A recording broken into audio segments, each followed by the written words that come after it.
I cooked, paid, and hosted Thanksgiving dinner. As we sat down, Mom said, "Remember, you're only a guest here." Dad chuckled. My sister rolled her eyes. I smiled, took off my apron, and made sure they'd never eat off my money again. I'm Jake, 27, and I honestly thought this Thanksgiving might finally break the cycle.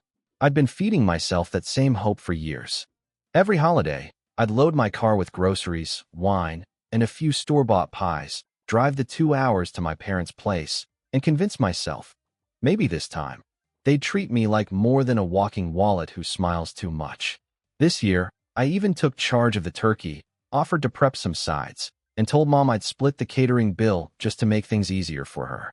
I wanted it to feel like teamwork, maybe even like we were a real family again. But deep down, I should have known better.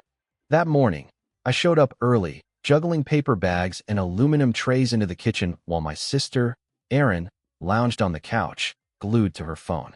Mom gave me one of those quick, distracted nods, her focus locked on basting the bird. "Put the wine in the fridge," she said without looking at me. Outside, Dad was already supervising the setup in the backyard, his favorite way to describe standing around while my brother-in-law did all the heavy lifting. By noon, I'd been chopping, mashing, running plates back and forth for hours, sweat building at my collar. Nobody said thank you, but I brushed it off. They were busy, I told myself. When the caterer pulled up, I stepped outside and handed over my half of the payment. More than I wanted to part with, but I figured it was worth it if it kept the peace.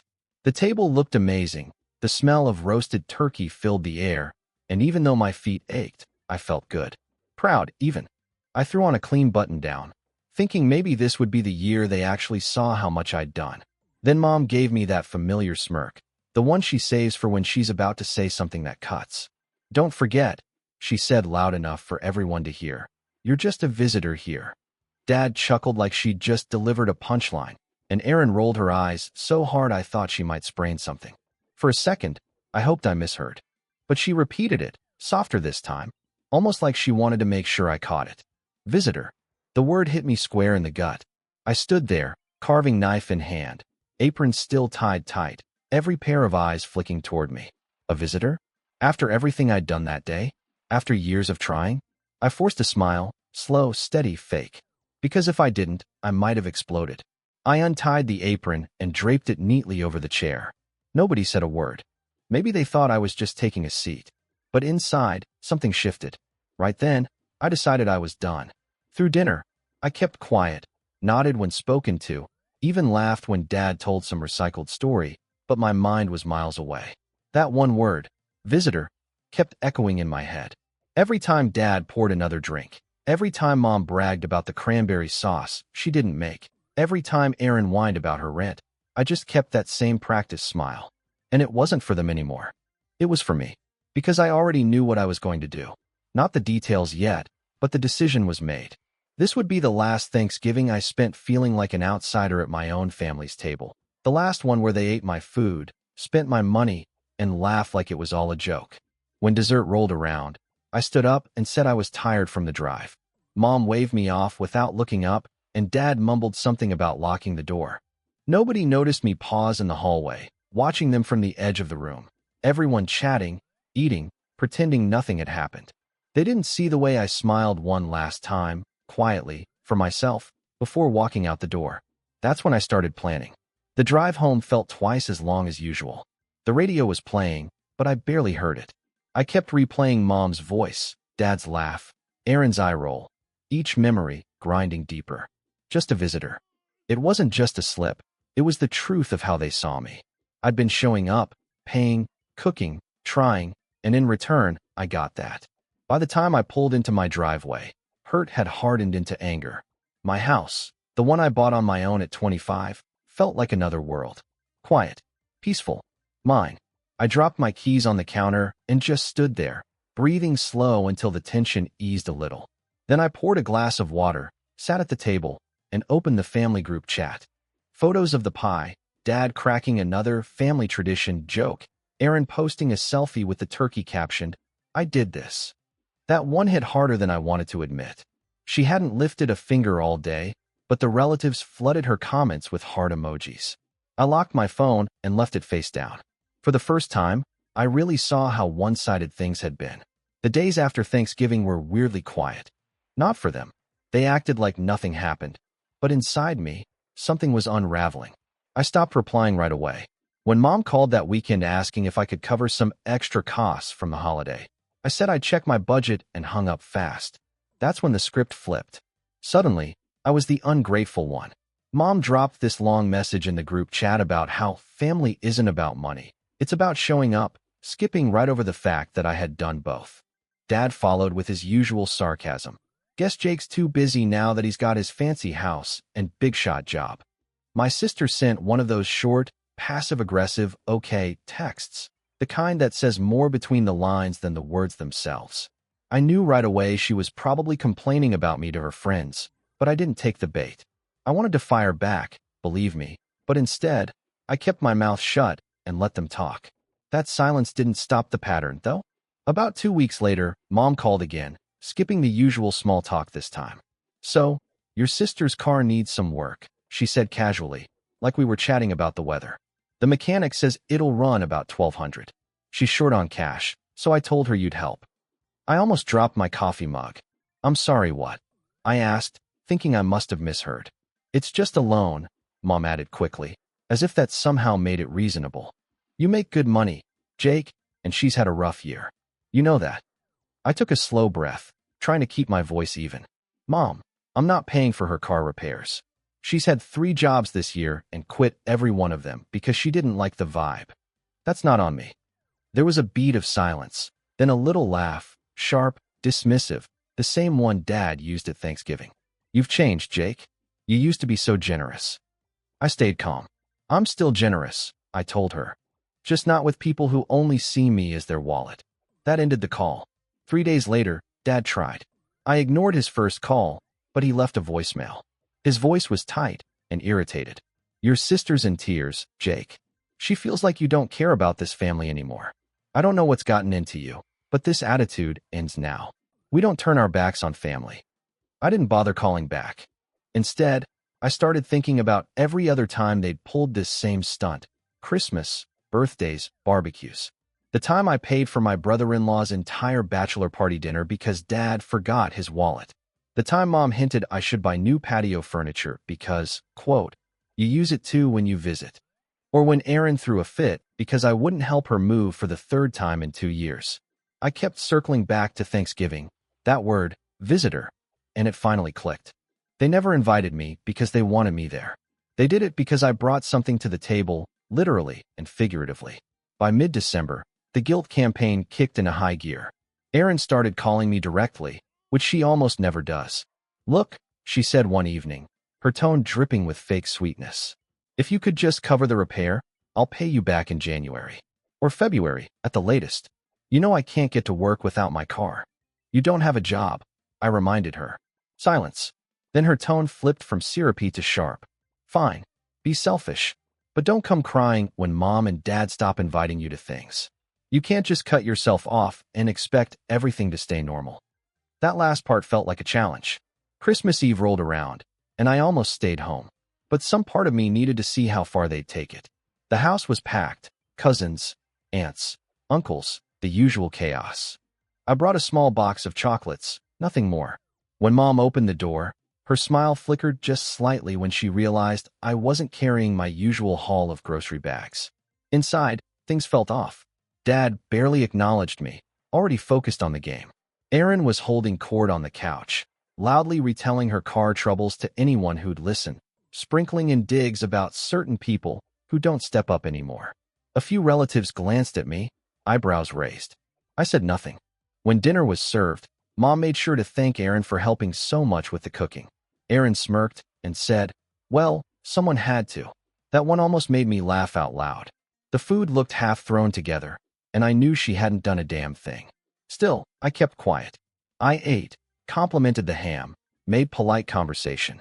Inside, though, I was taking mental notes. Every word, every side eye, every smug grin. Thanksgiving had been the warning shot. Christmas Eve was the proof. On the drive home, I didn't feel angry anymore. I just felt clear. They weren't going to change, and that meant I had to. But before I made any final decisions, I wanted one last test. New Year's dinner. If they tried one more time to guilt me, humiliate me, or treat me like that visitor again, I'd know for sure. And I was ready. New Year's dinner at my parents' place has always been the main event, bigger than Christmas, honestly. Every relative within 50 miles shows up.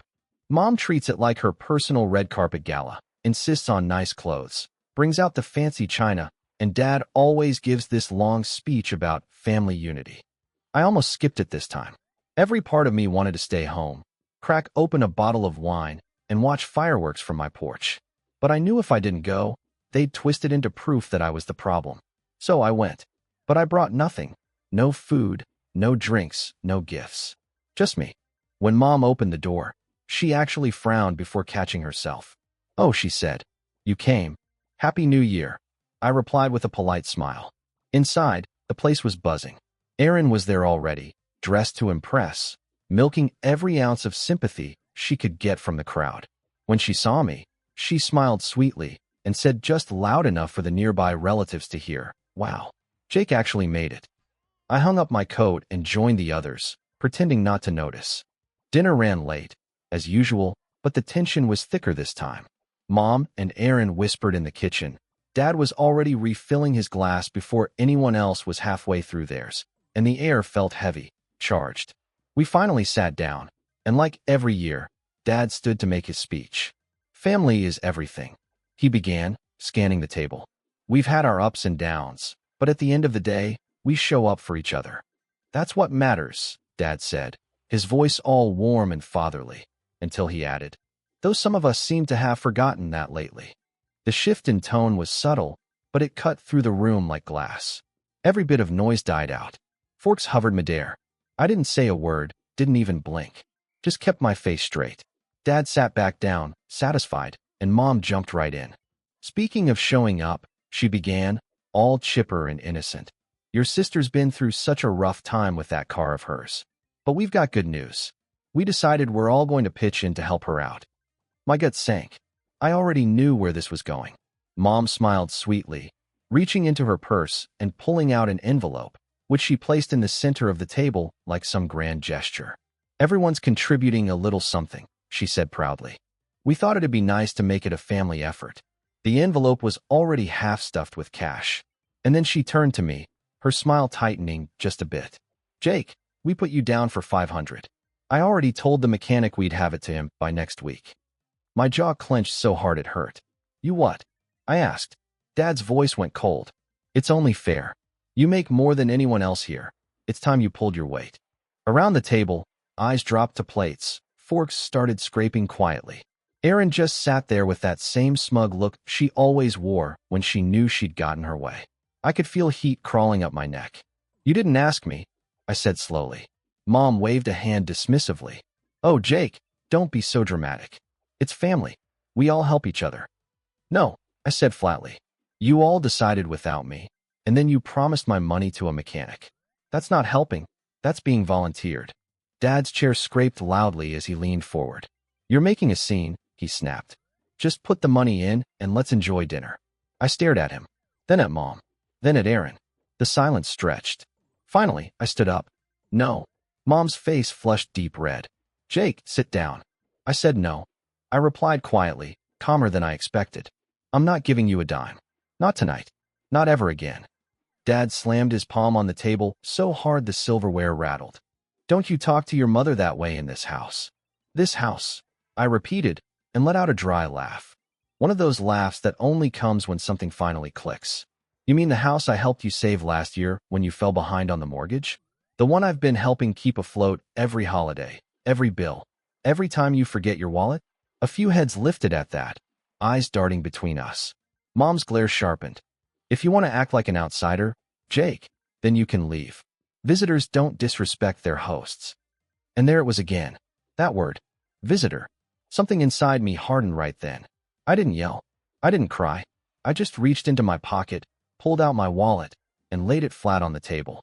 Then, without a word, I took out a single $20 bill and slid it toward the envelope. "There's my contribution," I said evenly. "Buy her some windshield washer fluid." The silence that followed was suffocating. Erin's mouth fell open. Dad looked like he might burst a vein. Mom just stared like she was seeing me for the first time. I slipped my wallet back into my pocket, pushed my chair in neatly, and said, "Enjoy your dinner." Then I walked out. No one tried to stop me. The drive home was a blur. My hands were shaking, not from fear, but from adrenaline. For the first time in years, I hadn't folded.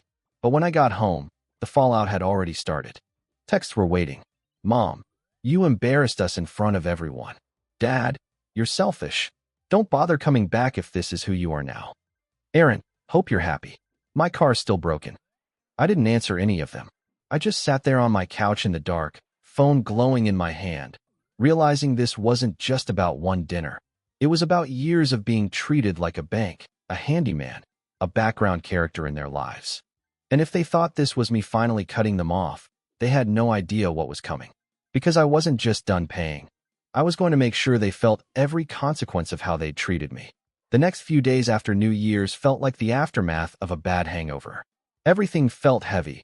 My head, my chest, even the air in the house. I kept replaying that dinner scene over and over like a movie stuck on loop. Mom's voice calling me a visitor. Dad's glare. Aaron's smirk. And the worst part, the silence from everyone else at the table. Not a single person spoke up. I thought maybe, after I left, someone would reach out. Not to apologize, I wasn't that naive, but at least to talk. To clear the air. But no one called. What I got instead were more messages. "Mom, your behavior was unacceptable. We can't move forward until you apologize." "Dad, you made your mother cry. You should be ashamed." "Aaron, hope you enjoyed your little tantrum. Everyone's still talking about it. Nice job." Every ping of my phone made my stomach twist tighter. By the third day, I stopped checking notifications altogether. What hurt most wasn't the anger, it was the silence. The aunts, the uncles, the cousins I'd driven across town for, helped move, lent money to, babysat for. Not one of them reached out. Not one simple, "Hey, are you okay?" That's when it hit me. They'd picked a side. And it sure as hell wasn't mine. That first weekend, I barely moved from the couch. I wrapped myself in a blanket, half watching shows I didn't care about just to fill the noise. I ordered takeout instead of cooking. Even stepping into the kitchen made me angry. The air still held that faint smell of roasted turkey from Thanksgiving, a scent that now made my stomach turn. Sunday night, an email from Mom landed in my inbox. Long, formal, cold. She listed every favor they'd ever done for me. Letting me stay at home for 6 months after college, lending me Dad's old car when mine broke down, paying a dentist bill when I was a teenager. Then she wrote that they were disappointed in the man I'd become, and that maybe I needed some time to reflect on what family really means. I didn't write back. I just sat there, staring at the screen, feeling something new take root. It wasn't anger anymore. It wasn't sadness either. It was something sharper, colder. Clarity. The following week at work was brutal. I was distracted all the time, snapping at coworkers, losing track of conversations, staring through meetings like I wasn't even in the room. Eventually, my boss pulled me aside and asked if everything was okay. "Yeah," I lied, forcing a smile. "Just tired." But I wasn't tired. I was drained. It hit me that most of my energy over the years had been spent chasing my family's approval. The long hours I worked just to afford nice Christmas gifts. The grocery runs before every holiday dinner. The constant effort to be the dependable one, the good son. And for what? So they could mock me behind my back? So they could call me a visitor in the house I helped them save? One night, about 2 weeks after that disastrous dinner, I got a text from my cousin Matt. He rarely reached out, so I hesitated before opening it. Asterisk came in. "Just wanted to say what happened at New Year's was messed up. I didn't want to say anything in front of everyone, but you didn't deserve that." Asterisk, for the first time in weeks, I felt something other than anger, something closer to relief. I thanked him, told him it meant a lot. Then his next message made my stomach twist. Asterisk, "You know they've been talking about kicking you out of the family group chat, right? Said if you're going to act like this, you don't need to be included." Asterisk, I just stared at the screen. It was ridiculous, really. A group chat. But it felt like the final confirmation of what I already knew. They were done with me. Officially writing me off. That night, I stopped waiting for anyone to fix things. The following weekend, I deep cleaned my house like I was peeling off an old layer of myself. I took down the framed family photo from our beach trip when I was 17 and tucked it into a drawer. Packed the set of dishes Mom had given me as a housewarming gift and shoved the box into the garage. None of it was angry or dramatic. It was quiet, steady, deliberate. Piece by piece, I started cutting every thread that tied me to their version of family. By February, I had settled into a new rhythm. I stopped opening the group chat entirely. When Mom called, I let it ring. When Dad tried, same thing. Even Aaron's little bait texts eventually stopped. I started cooking again, just for myself. Hit the gym a few times a week. Met up with friends I hadn't seen in ages. For the first time in years, I was living for me, not for them. But deep down, I knew I wasn't quite done.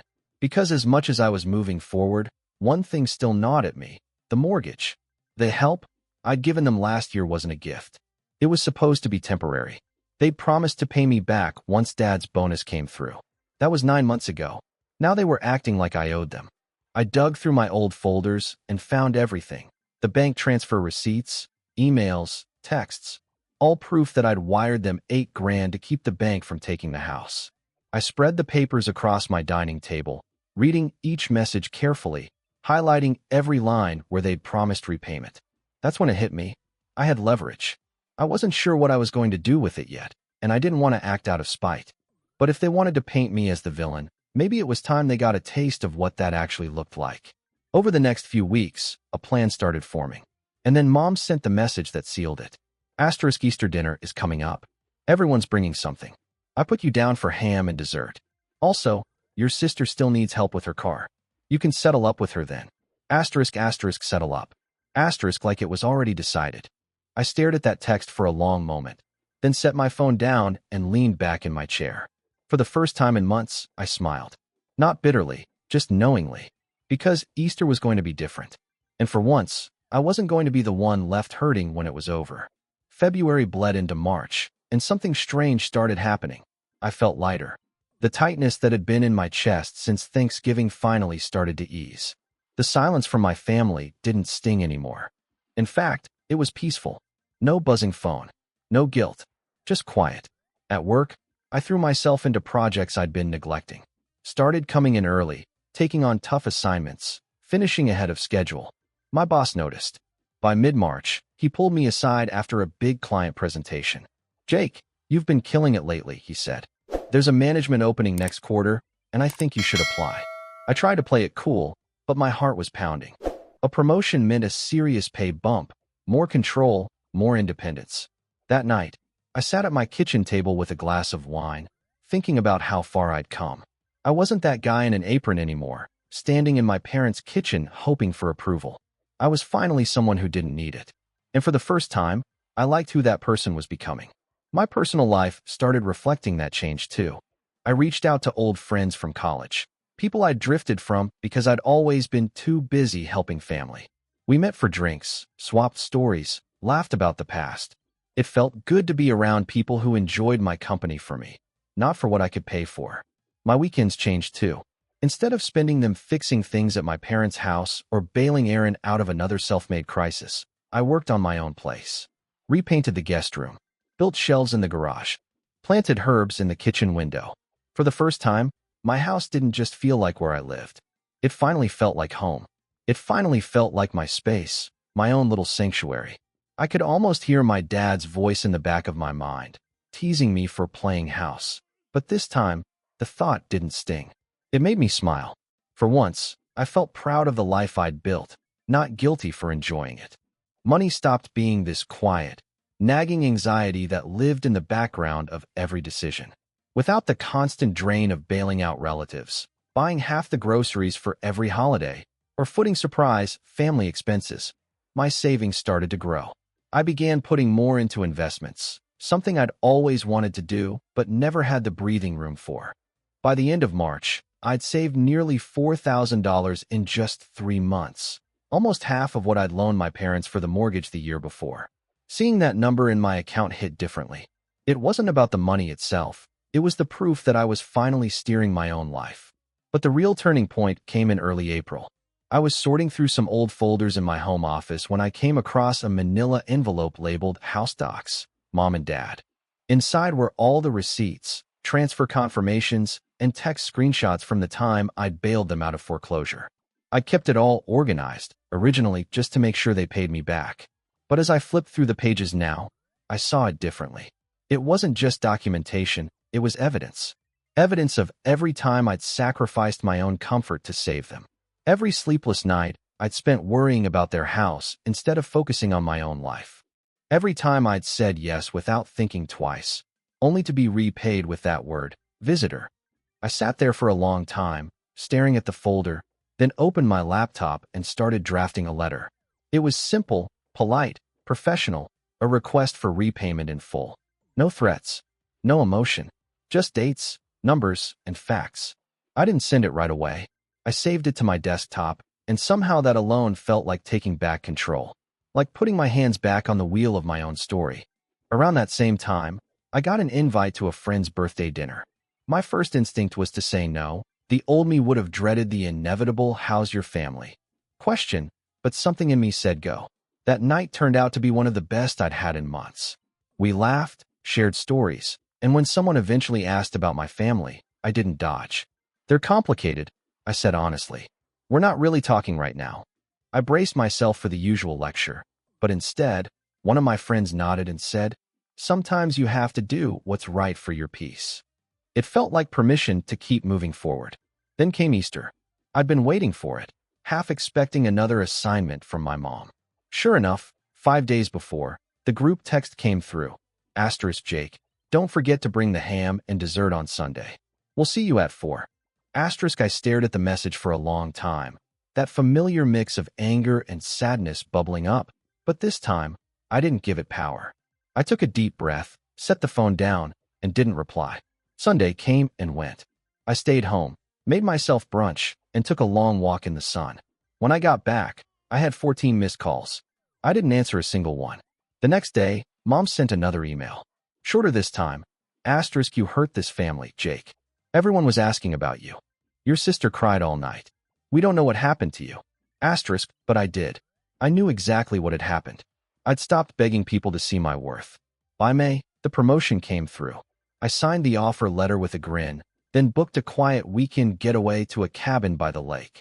Just me, a deck, and the sound of water. Sitting there with a mug of coffee that Saturday morning, I thought about how much had changed in half a year. I wasn't just getting by anymore. I was finally living, thriving. And that's when it hit me, what I needed to do next. This wasn't about revenge. It was about setting the record straight. Because if they thought I'd just disappear quietly, they were about to find out otherwise. When I got back from that trip, I felt sharper, clearer, like I'd been walking through fog for months and could finally see again. It wasn't just about cutting them off anymore. It was about reclaiming the narrative. I opened my laptop, pulled up the repayment letter, read it through one last time, and printed it. I signed it neatly, slipped it into an envelope, and set it on my desk. But I didn't mail it. Not yet. Sending it alone would make me look bitter, like I was out for payback. I needed something more solid. Proof that this wasn't about money. It was about respect. One evening, I started scrolling back through years of family messages, saving every time they'd asked me for help, and I'd said yes. Gas money for Aaron. New tires for Dad's truck. Catering deposits. Plane tickets. Little just this once Venmo requests that added up to more than I wanted to believe. When I tallied everything, the number floored me. Nearly $14,000 over 5 years. No wonder my bank account had always felt like it was running on fumes. Staring at that total didn't make me angry. It made me resolute. This wasn't a tantrum. It was accountability, long overdue. Around then, my new position at work had me collaborating with the finance department, learning about budgets and expense tracking. It made me start thinking about my own finances differently. I built a detailed spreadsheet listing every cent I'd spent on my family. Each line was another reminder of how much I'd given and how little I'd ever gotten back. Not just the 14 grand over 5 years, but every holiday expense, every dinner check, every last-minute favor. I listed it all. I broke it down by category until I had a full picture of just how much I'd been quietly bankrolling my family's life. It wasn't pretty, but it was liberating. For the first time, I had proof. Real, concrete documentation of what I'd carried for years. As April faded into May, the calls from my family slowed. Not because they were moving on, but because they'd shifted into the silent treatment phase. They were waiting for me to crawl back, to apologize, to play the role of the dutiful son again. But instead of chasing them, I poured my energy into my own life. I joined a local volunteer group, spent Saturdays planting vegetables in a community garden, and made friends outside of work for the first time in years. I picked up my camera again, a hobby I dropped long ago because I was always too busy helping someone else. Every new thing I did for myself made me stronger, more grounded.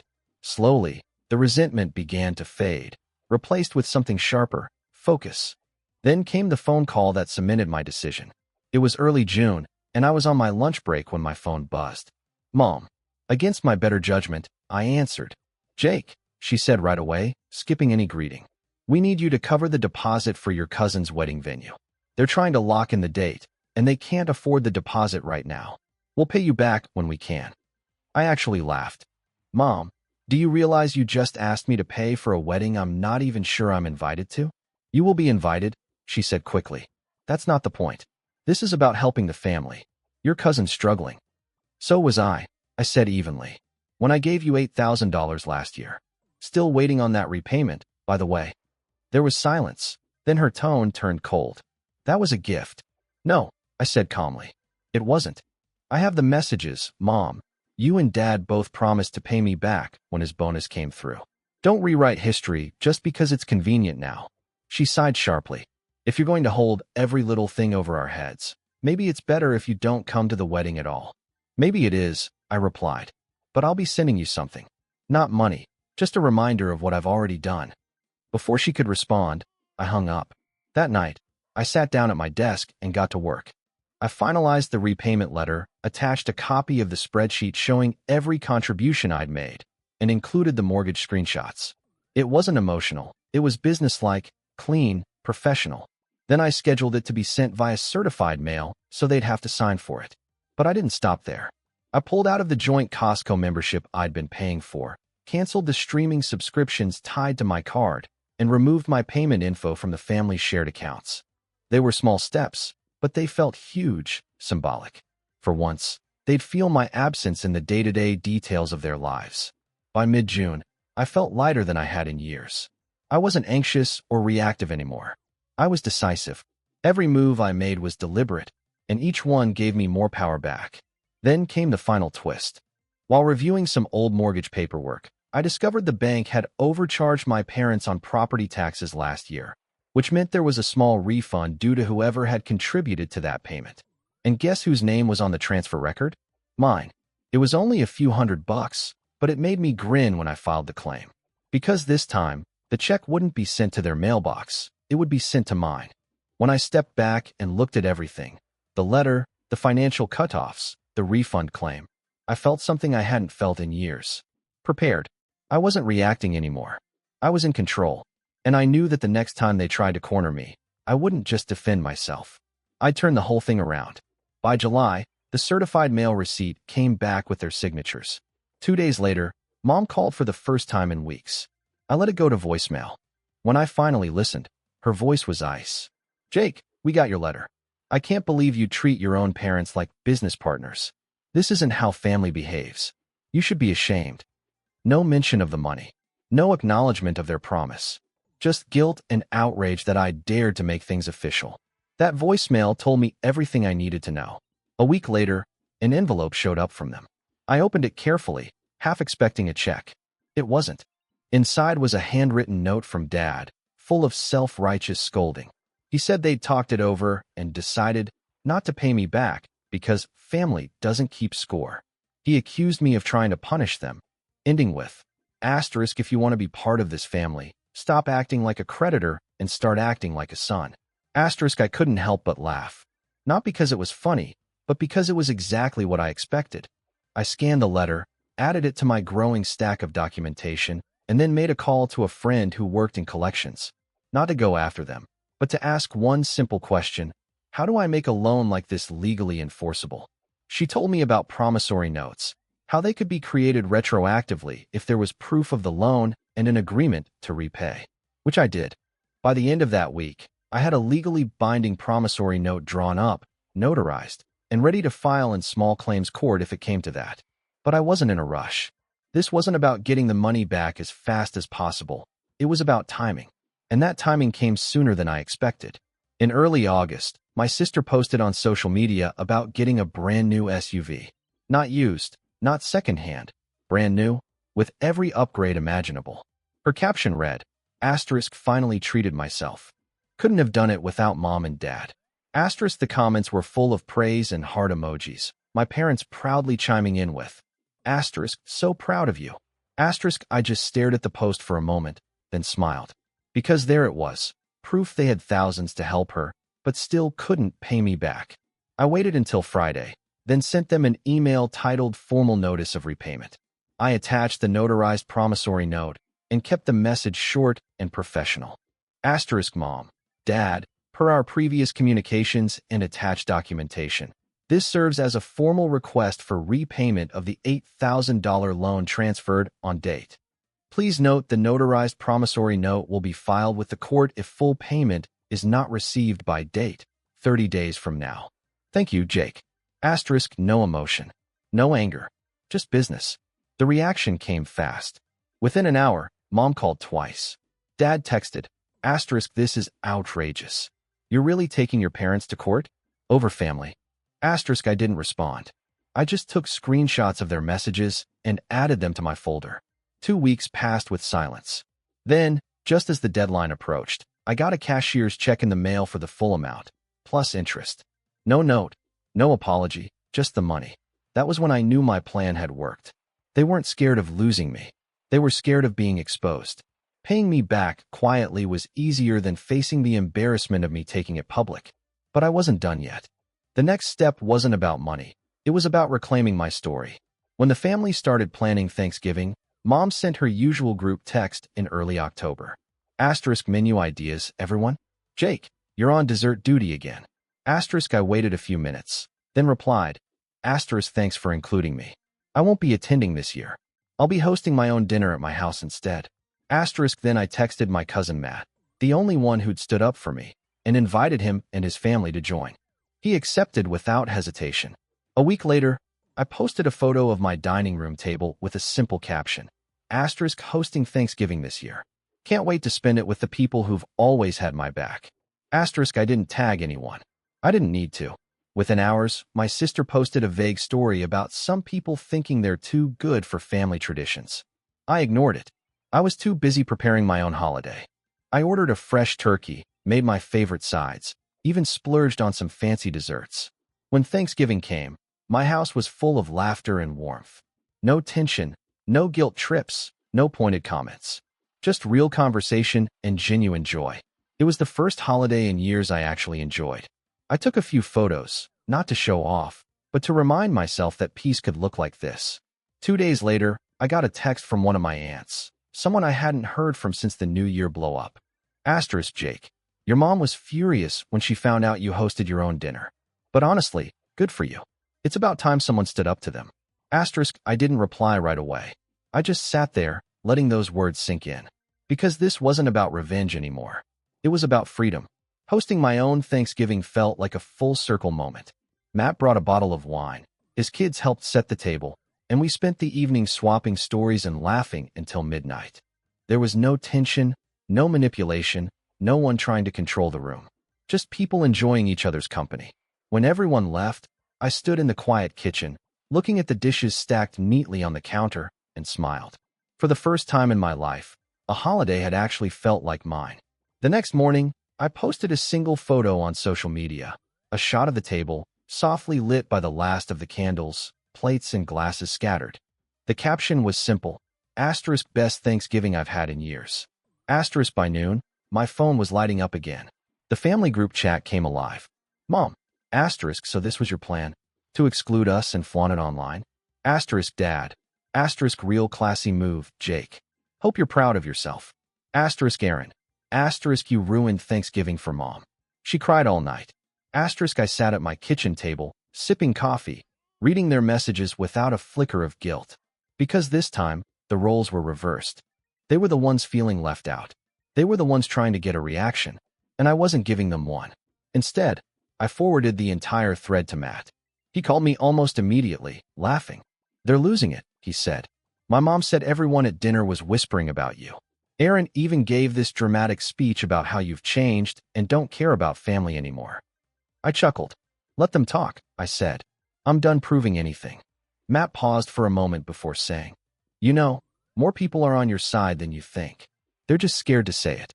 That stuck with me, because it meant something had shifted. I hadn't just broken away from them. I'd shown everyone else they didn't have to play along either. A few days later, my phone rang again. This time it was Dad. And for the first time in a long time, I decided to pick up. Luke, my dad said, not even bothering with a greeting, you've made your point. You've embarrassed this family enough. If you think we're going to keep crawling back just because you're holding money over our heads, Dad. I cut in, calm and steady. You already paid me back. This was never about the money. It was about respect. About not being treated like a visitor in the family I've been over backward to support. He went quiet on the other end of the line. I could hear the faint hum of static between us before he finally said, softer now. You can't just cut off your family. I didn't cut you off, I said. You made it clear I wasn't welcome unless I played by your rules. I just stopped playing. There was a pause, then the sound of him exhaling slowly. Look, he said after a moment. Your mother wants to talk. She thinks maybe we should start fresh. I almost laughed. Start fresh? After everything? Yes, he said, and I could hear something almost pleading in his voice. But we're not going to beg. If you want to come to Christmas, you can. If not, that's your choice. I thought about it for a moment before answering. I won't be coming this year, but I hope you all enjoy your dinner. Then I hung up.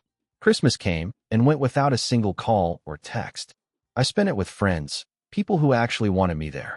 We exchanged gifts, drank wine, played games, and stayed up past midnight laughing. It was one of the best holidays I'd had in years. A week into January, my sister texted me out of nowhere. You win. Mom and Dad are done hosting holidays. They said it's too stressful now. Hope you're happy. I stared at the screen, then felt something strange wash over me. Not guilt, not triumph, just a deep sense of relief. Because she was right about one thing. I had been the one holding it all together. I'd bought half the food, covered the drinks, done the setup, cleaned afterward. Without me, the whole illusion of family tradition had collapsed. It wasn't victory exactly, it was freedom.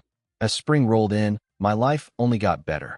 I earned another raise after finishing my first big project at work. I started dating again, something I hadn't done seriously in years because I'd been too drained by family drama. I even booked a solo trip overseas for the summer, a goal I'd been putting off for far too long. And every time I walked through my house, I felt something I hadn't felt in years. Peace. It was mine. All of it. Then one afternoon in April, I ran into my sister at the grocery store. She looked caught off guard, tired, maybe a little wary. So, she said cautiously, You're really done, huh?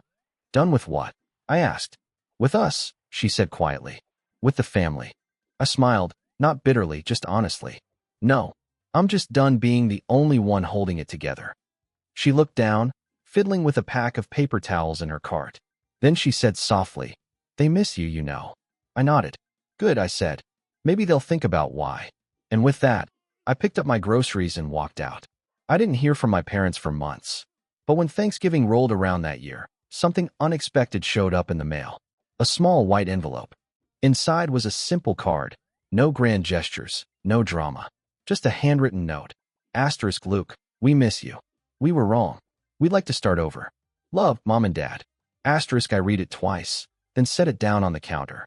For the first time in a long time, I didn't feel angry or sad or pressured. I just felt calm. Because for once, I had the choice. Whether I forgave them or not didn't matter. What mattered was that the power, the peace, was finally mine. I smiled then. Not for them. For me. And from that day on, no one ever called me a visitor again.